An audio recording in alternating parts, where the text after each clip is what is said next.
Лев Толстой «Карма».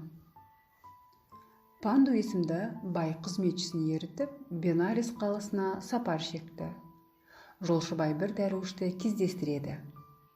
Ішінен мына кісінің жүзі жылы екен, бәлкім әулие шығар, түсі игіден түңілмеді екен. Бенареске бет алса, көлігіме мінгізіп ала кетейін деп ойлады. Сөйтіп дәруіштен жөн сұрады. Дәруіштің есімі Нарада екен. Ол да Бенареске жол тартыпты. Бай оны күймесіне отырғызып алды.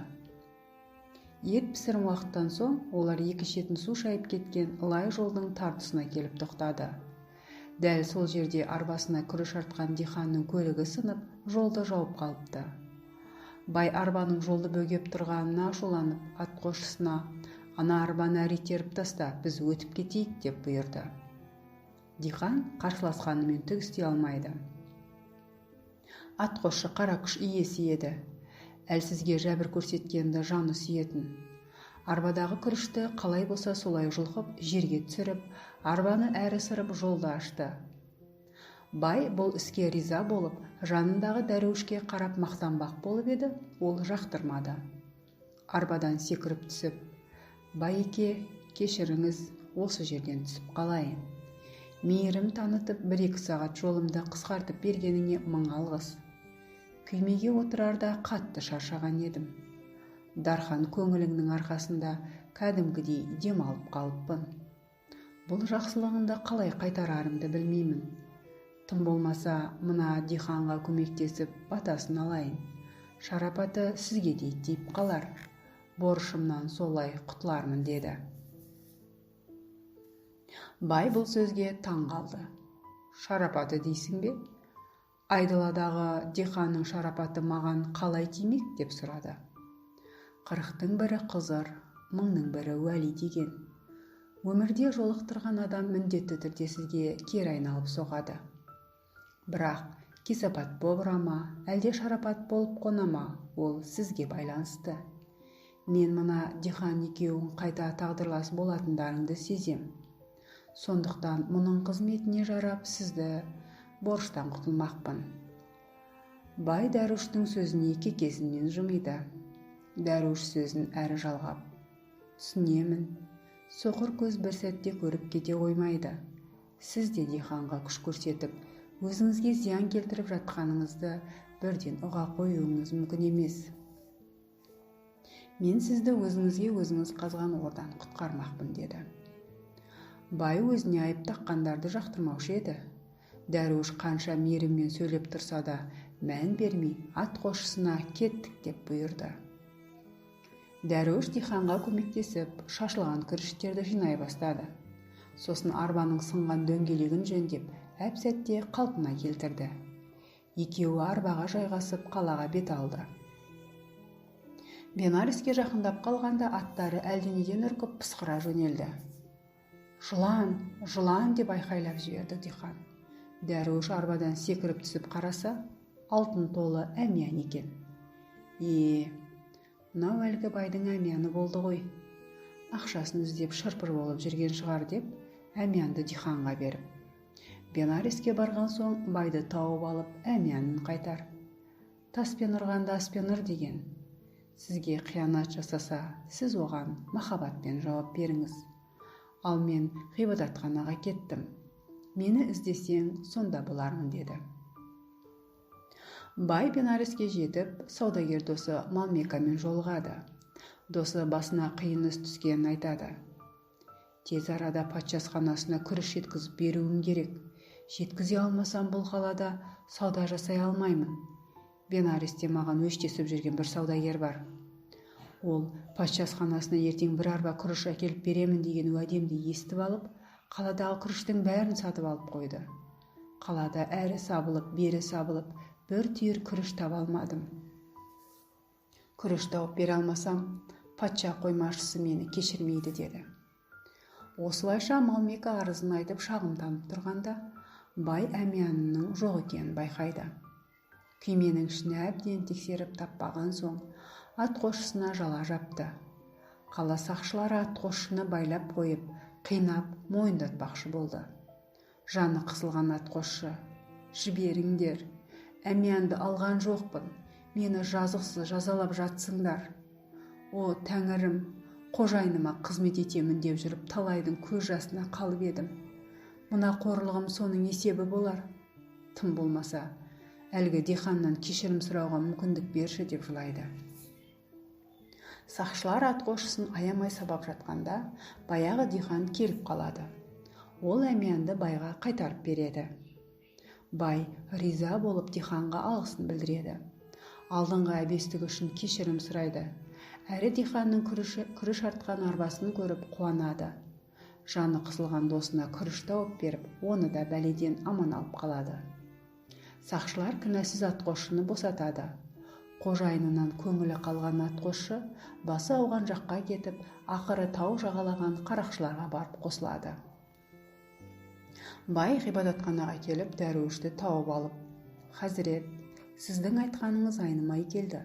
Диханның да шарапаты тиеді деп едіңіз. Мені үлкен қатерден құтқарып, әмиянымды тауып әкеліп берді. Егер диханға жолда көмектескенімде, әмияным жоғалмас еді. Атқосшым да жазықсыз жәбір көрмес еді. Бірақ бір сұрағым бар. Иә, мен диханға көмектеспедім. Қалайша шарапаты маған дарыды? Сенің маған көңілің түсіп, әбден қалжыраған сәтімде арбаңа мінгізіп алдың. Сен диханға қол ұшын созбағаныңмен, мен оған көмектестім. Сіздің басыңызға төнер кесапатты осылайша қайтарып алдым. Есесіне ол жақсылық болып сізге дарыды» деді. Бай бұл сөзге риза болып: «Маған ілім үйретіңіз, сізге шәкірт болайын» деді. «Саған бір ғана ілім үйретейін. Әр түнді қадір деп біл, әр көрген адамды қызыр деп біл. Кімге қандай құрмет көрсетсең, қайтарымы саған екі есе болып келеді. Ал кімге жамандық істесең, ол да айналып артыңнан соғады. Атаңа не істесең, алдыңа сол келеді» деген осы. Адам өзін дара жаралыс деп ойлайды. Көңіл көзі бітеу болғандықтан, пенде мен пенденің, тау мен тастың, жаратылыс пен табиғаттың арасындағы нәзік байланысты көре алмайды. Соның кесірінен үнемі қарабасының қамын ойлап қырсыққа шатылады.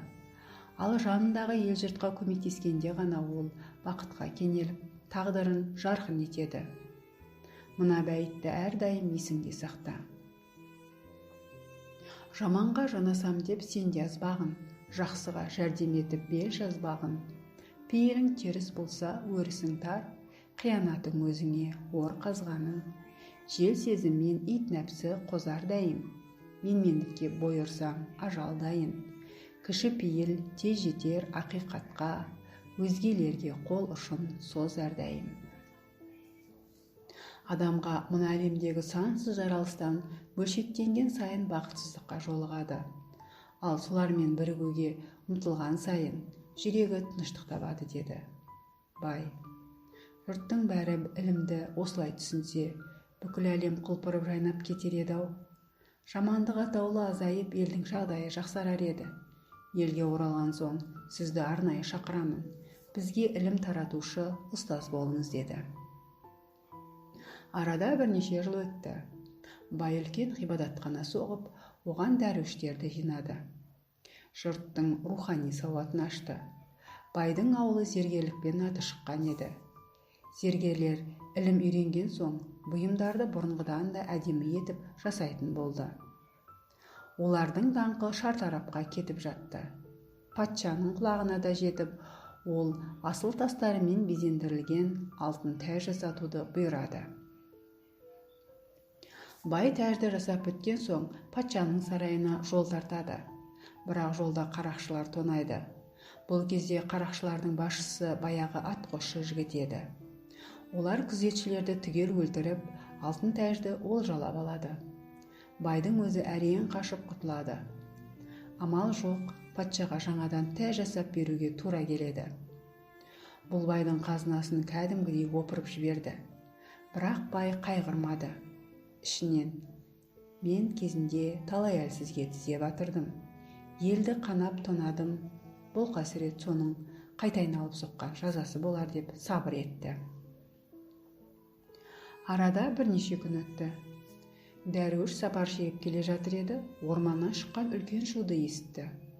Жақындап келсе, өлімші болып соққыға жығылған адамды көрді. Бұл қарақшылардың басшысы баяғы атқосшы еді. Өзінің қарақшылары сабап жаралаған екен. Оның аузына Дәруіш су тамызды. Ол көзін ашып, тісін шықырлатып: «Әлгі тойымсыз иттер қайда? Оларды талай жеңіске бастап олжаға кенелтіп едім. Маған сатқындық жасап шибөрідей талады. Менсіз алысқа бармайды. Бірінің етін бірі жеп қырылып қалады» деді. Сіз оларды емес, өзіңізді ойлаңыз. Тәңірі бәлкім қарақшылықты тастауға мүмкіндік беріп жатқан шығар. Мына судан ұрттаңыз, жараңызды таңайын, мүмкін жазылып кетерсіз. «Босқа өре болма», деді атқосшы. «Мені аяқтан тұра алмастай қасақана жаралады оңбағандар. Оларға өзім үйреткен едім осы әдісті. Жақсылық, жамандық та пенденің өзінен туады. Біреудің жүрегіне махаббаттың гүлін ексең, ол саған мейірім болып өседі. Ал зұлымдықтың гүлін төксең, қиянат болып өнеді». «Иә, ол рас», деді қарақшылардың атаманы. «Өзіме де сол керек. Бірақ қазір көңілім күпті. Ақыреттегі халім нешік? Тақсыр, кеудеме батқан ауыр тастай күнәмнен қайтып арыламын. Тәңірдің рахымы шексіз. Жүректен шын жас ақса, қара тасты да ерітеді деген үмітіңді үзбе. Мен көп қиянат істедім. Өмірімде жақсылық жасаған жоқпын. Орным тозақ сияқты. Бәрі шешіліп болған сияқты. Не болса да жаһаннамға кеттім», деді атқосшы. «Дәруіш, зұлымдық жасаған адам міндетті түрде жазасын алады. Бірақ сен түңілме. Тәңірі мейірімді. Жүрегіңде батпандай қиянат болғанымен, бір тамшы мейірім болса, Тәңірі үңілмей қоймайды. Саған да назарын салады. Ол үшін пенде шын жылап Тәңірден кешірім тілеу керек. Мен саған бір оқиға айтайын. Ертеде Кандата деген қарақшы тәубеге келместен дүние салып, жаһаннамнан бірақ шығады. Елге жасаған қиянаты мен күнәсі үшін жазасын алып, әбден азапталды. Бірде Тәңірдің мейірімінің бір тамшысы тозаққа түсіп кетіп еді, жаһаннамдағы барлық тіршілік иесіне үміт сыйлайды. Кандата қарақша еңіреп жылап: «О Тәңірім, мені кешірші. Білмей зұлымдық істеппін. Тәубеме келдім. Енді тек жақсылық істеймін» дейді. Тәңірі оған бір өрмекшіні жібереді. Өрмекші ұзын бір өрмек тоқып, қарақшыға төбеден бір ұшын тастайды. «Мынаған жабысып шық» дейді. Қарақшы қуанып кетіп жіпке жабысып өрмелей бастады. Жаһаннам құдығынан шығуға сәл қалғанда бір тоқтап демалмақшы болды. «Асығатын ештеңе жоқ. Бір құлаш өрмелесем, мұнан да шығып кетемін. Ең бастысы құтылдым» деп төменге зер салып еді, тозақтағы басқа адамдар да жіпке жабысып ізінен келе жатыр екен. Жіпте басындағыдай емес, жіңішкеріп қалыпты. Оның пейілі бір пәсте тарылып шыға келді. «Әй, жандарың барында, өрмекті жіберіңдер. Бұл маған түскен өрмек, сендердікі емес. Қане, төс, босат жіпті. Бұл қазір үзіліп кетеді» деп айқайлады. Сол сәтте өрмек кілт үзіліп, өзі де бірге жаһаннамға қайта құлады. Қарақшы байғұс хақиқаттың тілін білмейтін еді. Бір құлаш жер қалғанда көңілін пасықтыққа билетіп алды. Адамның ниеті өрмекшінің жібі секілді жіп-жіңішке болғанымен мыңдаған адамды көтере алады. Ал ниет бұзылса, 40 жылқының құйрығынан есіп істеген арқаның да үзіліп кетеді. Қарабастың қамын күйттеу әлсіздік, ал өзге үшін өмір сүру бақыт. Адам өзін шексіз жақсы көргенде жаһаннамның оты қыза түседі. Ал өзгенің қамын жеген сайын оттың алауы баяулайды. Дәруіш әңгімесін аяқтағанда атқосшы: Қолыма сол өрмекші жібінің ұшын ұстатшы, деді әлсіреп. Сосын аузына тосқан судан бір жұтым ішті де: мен Қолшамбидегі Панду деген байдың атқосшысы едім. Бірде ол маған жазықсыз жала жапқан соң, одан қашып кетіп қарақшыларға атаман болып кеттім. Бір күні бұрынғы байдың жақын маңдағы тау бөктерінен өтетінін естідім. Сосын керуенін тонап, қазынасын тартып алдым. Егер көрсең, байға сәлем айт. Ол мені жазықсыз жазаға тартты. Мен оның сол қателігін кешірдім. Керуенін тонағаным үшін ол да мені кешірсін. Байдың қасында жүргенде оның жүрегі тастай қатты еді. Мен одан қиянатты үйрендім. Бірақ қазір ол жақсылық жасауды үйреніпті. Жұрттың ықыласын иеленді. Халық оны мейірімді, жақсы адам ретінде тани бастағанын естідім. Оның патшаға арнап жасаған алтын тәжін жер астына тығып сақтап қойдым. Ол тыққан жерді екі ақ қарақшы білуші еді. Олардың екеуі де қаза тапты. Бай сол жерге барып тоналған алтындарын қайтып алсын, деді де көмбе көмілген жерін айтты. Барлық күнәсі үшін тәубе етіп көз жұмды. Дәруіш қарақшыны арулап жерлеген соң, Қолшамбиге барып байға қарақшының аманатын жеткізді. Бай атқосшысының қабіріне келіп еңіреп жылады. Оның бұрыс жолға түсіп, қаза тапқанына өзін кінәлі сезініп, әруақтан кешірім сұрады. Дәруіш мұла басында отырып мына бір бәйітті оқыды.